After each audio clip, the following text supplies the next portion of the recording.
ओम शांति। प्यारे भाइयों बहनों, आज आप सबको एक सुंदर दृष्टांत सुनाने जा रहे हैं जिसका हेडिंग है कर्मों की गुही गति। इसके ऊपर तो बहुत सारे विस्तार से किया जा सकता है, लेकिन बाबा की मुरली में चूंकि ये शब्द आता है और इसके ऊपर एक बहुत सुंदर दृष्टांत है, बहुत सुंदर कहानी है। और कहानी हमेशा राजाओं से ही शुरू होता है। एक राजा की 3 लड़कियां थी। वह तीनों ही बहुत लाड़ प्यार से पालना करता था। राजा ने उन तीनों का बहुत लाड़ प्यार से पालन करता था। धीरे धीरे तीनों लड़कियां बड़ी हो गई।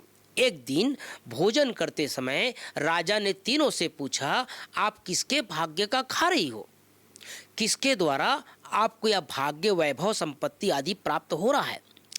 पहला और दूसरा लड़की ने कहा, यह सब प्राप्तियां हमें आपके आधार पर ही हो रही है ना। मना अपने पिताजी को बोला, राजा को बोला, हे राजन, हे पिताजी, ये जितने भी भाग्य हमको प्राप्त हो रहा है ये आपके कारण प्राप्त हो रहा है। लेकिन जो तीसरी लड़की ने उत्तर नहीं दिया, वो चुप रही। राजा ने उनसे पुनः प्रश्न किया। तब उसने कहा, मैं अपने भाग्य का खा रही हूँ। मेरे भाग्य में जो सुख, शांति, वैभव आदि है उन्हें ही मैं भोग रही हूँ। मेरे कर्म अच्छे हैं और मेरे जीवन में पुण्य कर्मों का फल है जो निश्चित है, वही मुझे प्राप्त हो रहा है। अर्थात मेरे भाग्य का फल ही मैं खा रही हूँ, न कि अन्य किसी के भाग्य का। यह उत्तर सुनकर राजा बहुत गुस्सा हो गया, क्रोधित हो गया।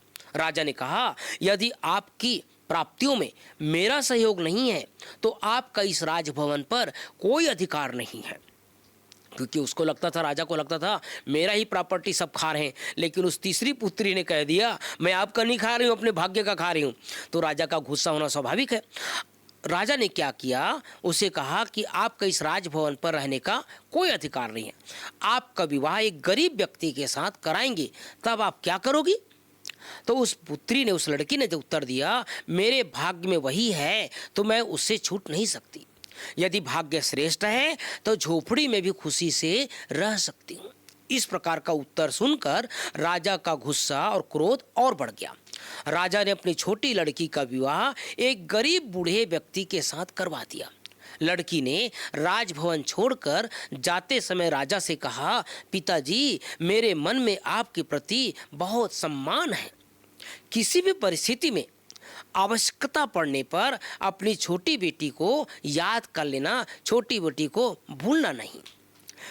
जिस गरीब बूढ़े व्यक्ति से राजा ने अपनी छोटी लड़के के विवाह किया, वास्तव में वह एक राजकुमार था।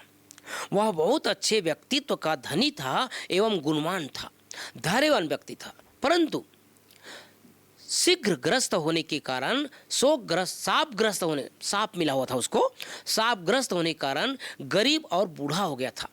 लेकिन वो क्या था? राजकुमार था। कुछ समय के बाद राजभवन में राजा का स्वास्थ्य बिगड़ना प्रारंभ हो गया, तबीयत खराब होना शुरू हो गया। चिकित्सकों ने जंगल से एक बुट्टी ले आने की सलाह दी। छोटी लड़की के प्रति पति ने बहुत कष्ट उठाकर राजा को जंगल से बूटी लाकर दी, जिससे राजा का स्वास्थ्य बिल्कुल ठीक हो गया।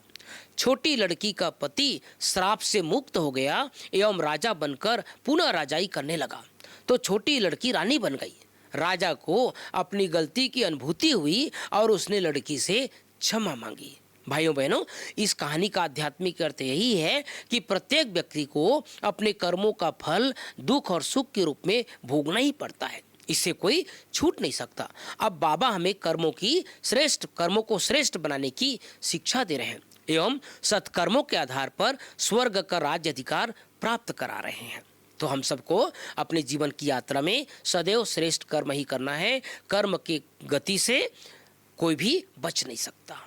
ओम शांति, ओम शांति।